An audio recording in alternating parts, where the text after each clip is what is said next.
Hey folks, Sam Luce here with iZotope. Thanks for joining me. I want to take a look at distortion today and really try to uncover what it is and how it can benefit your productions. Whatever you're looking for from distortion and however you're choosing to use it, it's important to understand how it works and how you can harness it for your own creativity. So let's jump in. When distortion, in the traditional sense of the word, is added, we're changing the waveform and imparting a character upon the audio. Technically, any kind of audio processing like EQ, compression, time-based effects all alter an audio signal, but in audio production, the term is used to describe either intentional or undesired sonic destruction. Some engineers also like adding subtle distortion into an audio signal with plugins to emulate the warmth and pleasant harmonics of analog gear. In Neutron, for example, you can add the exciter module as an effect in your signal chain to tastefully apply distortion.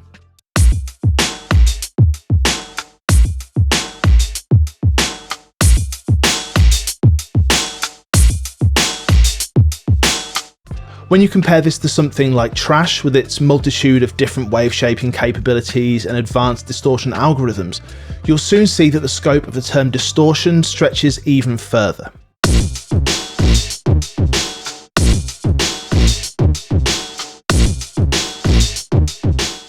Let's take a look at a simple sine wave in RX after it has been processed using those same settings and see how it's been changed. We go from a very simple display on the original audio. This is just a sine wave set at 200 Hz. We can see the fundamental frequency and not much else. When this goes through the exciter module in Neutron, we start to see some harmonics appearing. This is harmonic distortion, with harmonics of the original signal present at 400 Hz, 800 Hz, and so on. When we look at Trash, we see far more harmonics are present, extending well above what we had with the exciter. While still harmonic distortion, we have far more harmonics and we're hearing a much more obvious form of distortion. The use of distortion as a creative tool is widespread. You only have to look at rock guitar sounds to realise how commonplace it is, but let's see how distortion can be used creatively and apply it in 3 different ways to add some interest to our productions. The first will be subtle saturation, so we'll be using the vintage tape module in Ozone to just add a little bit of character to a track. This is going to warm it up, and we'll take a look at the signal before and after in RX to give you a more in-depth look at what's going on.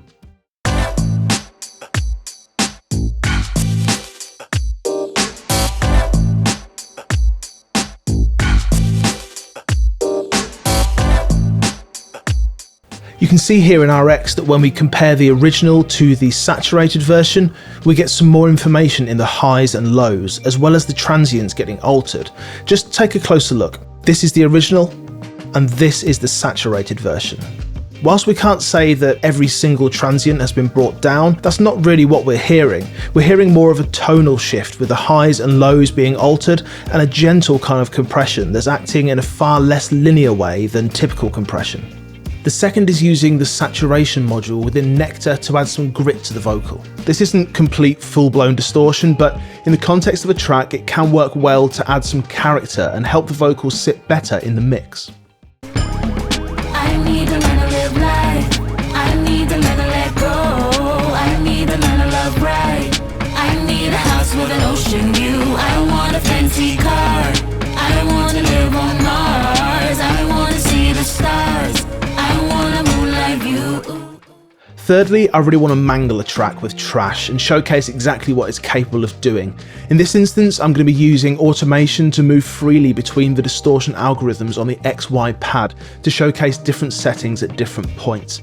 I love to bring the tilt down on kick hits and then bring it back up and change the algorithm on mid and high frequency instruments to get the most out of the tool and create something that's a bit more interesting than just a static preset.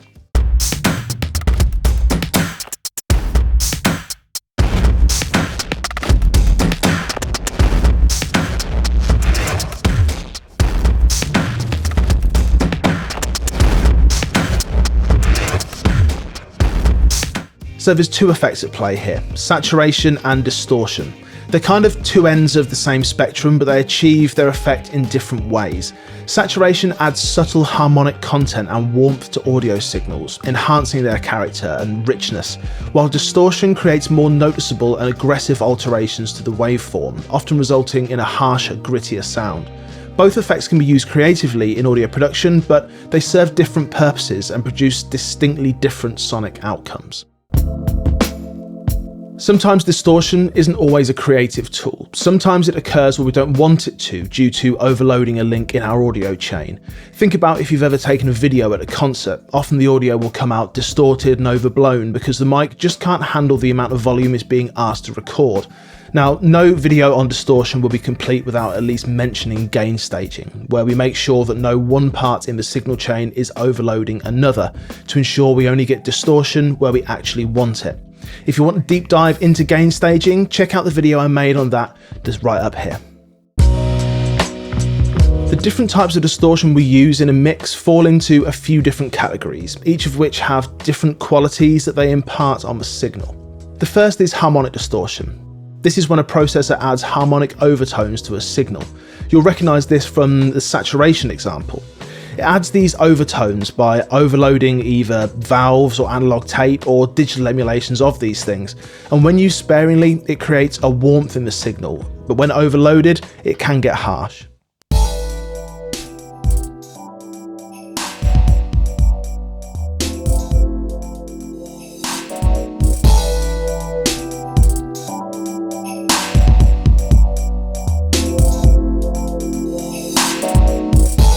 When displayed in RX using the same setting, you can see that a sine wave sweep goes from being just that, a simple sine wave swept frequency, to having harmonics above the original. There's also some intermodulation occurring here, which we're going to come onto in a moment. Clipping occurs when a piece of equipment is pushed beyond its usable limits. The once rounded waveforms can't go any further, so they become clipped and appear more squared off. When done in a more controlled way, such as with Ozone's Clipper module, it can be a useful process to help add some overall level and tame transients. But when used improperly, it adds harmonics in a much more aggressive way and can sound overblown. Here's how a clipper affects a transient-rich piece of audio.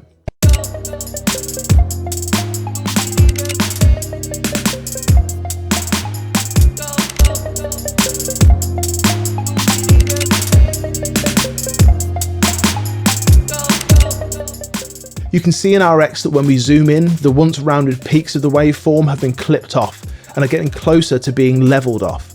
Although the peaks have come down, the overall level of the quieter portions of the audio have come up, which is why we perceive an increase in amplitude. Inharmonic distortion, as opposed to harmonic distortion, is when overtones are added that aren't harmonically linked to the fundamental. Harmonic distortion will add multiples, so when starting with 100 Hz, it will add 200 Hz, 300 Hz, etc. But inharmonic distortion adds frequencies outside of this. Think of two notes that are slightly out of tune with each other being played at the same time. Here I have 200 Hz and 215 Hz. The waves look as we would expect a sine wave to look, but when they are combined, we get something completely unrecognisable. I'll save your ears for this example because it's not particularly nice to listen to, but worth mentioning to explain why harmonic distortion with whole number multiples at the fundamental is pleasing. Aliasing happens when frequencies in a signal extend above that of half the sample rate and are reflected back onto the original signal. If the sample rate you're working at is 44.1 kHz, for example, then anything above 22.05 kHz will get reflected back and affect the original signal. Take a look at this sine sweep in RX. As soon as I add harmonics with a distortion plugin, you can see aliasing taking place. Frequencies above 22.05 kHz are being reflected back and are colouring the original signal. When pushed, aliasing has a sound all of its own, and there's even the Iris aliasing algorithm in Trash that you can use and abuse at your own discretion, but it can sound great when you really want to destroy something. It's a very digital sounding form of distortion.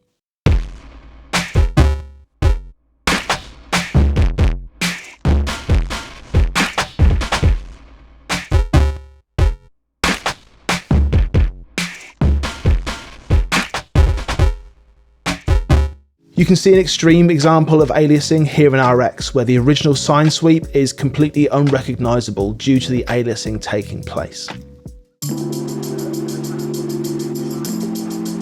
Truncation distortion occurs when reducing bit depth without applying dither.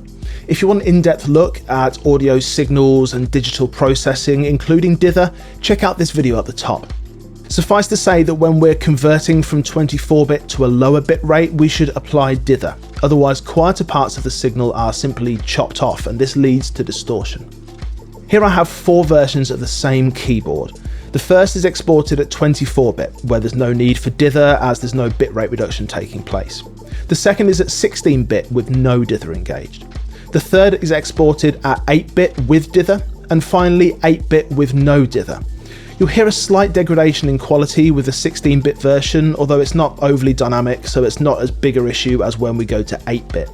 The 8-bit dithered version is noisy, but no real distortion is audible. The version with no dither, however, is a very different story. You're going to hear distortion on the quieter tails of the chords. This is exactly why dither is important.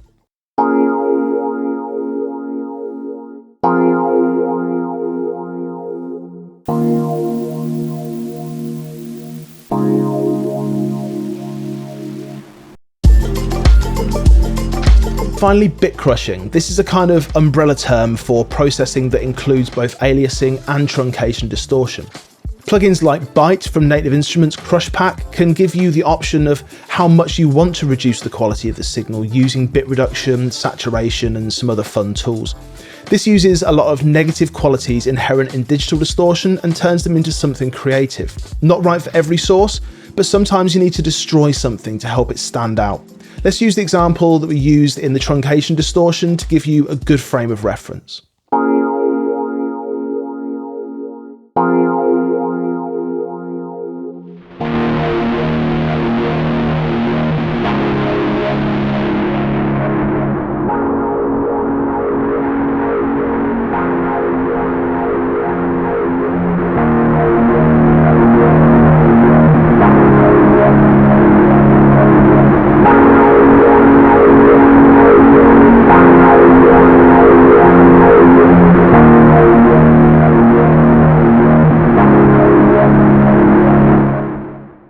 So why would you want to use distortion in a mix, and how would you apply it? Well, working from the lower level distortion, more in the realms of saturation, this can be great on a mix bus to add some overall richness to a track.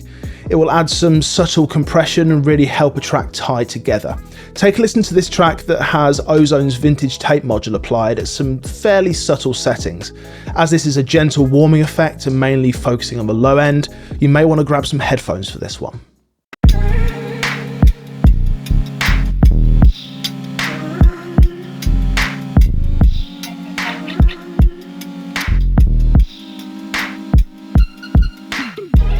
It adds a richness and some depth. The lows came up and the whole thing became gently compressed, with the transients getting tamed slightly. A slightly more aggressive example of distortion can be used when we want an instrument to jump out of the mix slightly. Check out Trash used on this snare drum. It's lengthening the sustain due to the compression being added, and overall adding some real aggression to give it a totally different sonic character.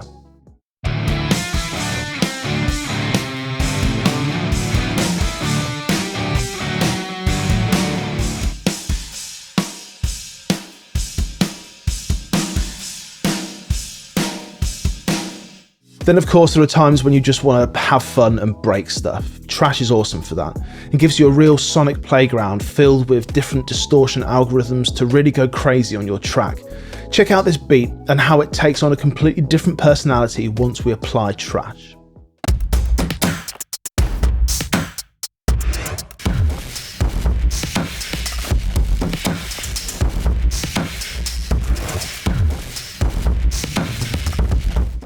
So distortion, as we've seen, isn't just distortion. It can take on many forms. We can use it to add a little excitement to a track, whether that be a single instrument or subtle saturation to a master. It can be something really creative and exciting, and there's no tool more fully featured for the task than Trash, with its advanced wave shaping algorithms and seemingly endless possibilities to help you overcome writer's block with the roll of a dice and have fun breaking things.